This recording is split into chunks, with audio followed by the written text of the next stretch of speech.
Right, Dan, what I'm going to do is take a look at your revision exam from Thursday and talk to you about some of the revision that you should be doing this weekend before your exam on Tuesday.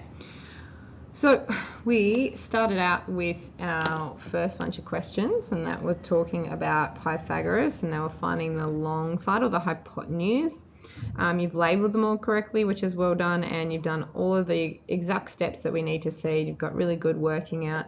The only thing I would add is that you are square rooting c squared to find c. So the same thing occurs down here. It should be the square root of c squared.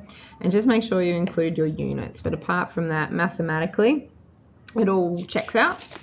All right, down here, you were having a bit of trouble with these kinds of questions the other day, and these were you're calculating the angle or theta in your right angle triangle. When we got the sides appropriately labelled, which I know you need a little bit more practice with, you kind of said, oh, look, I know a little bit, but I don't know all of it. You're really, really close. Like, you're actually not far off at all. This is totally correct, and that's really the important step. You've got everything there. You've got the inverse rule, and you have actually chosen the right rule, which is amazing as well.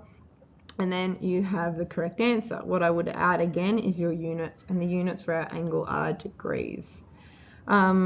The only step here that you've missed out is actually writing the rule here, but you've kind of redeemed yourself by writing it there, so it's good.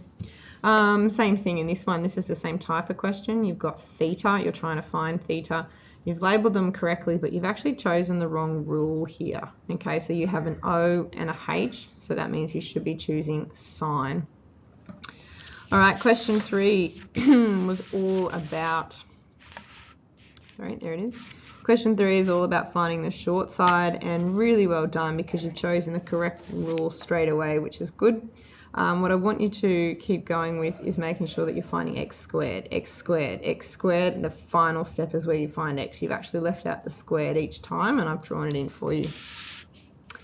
In this one, however, you've done pretty much the right thing with just missing that squared there again, and this is an x squared. That's totally fine, right? But even with the bigger numbers, you're still getting the correct answer. But I want you to be very careful when you're transferring numbers down here, because you've actually miscalculated it because of your writing.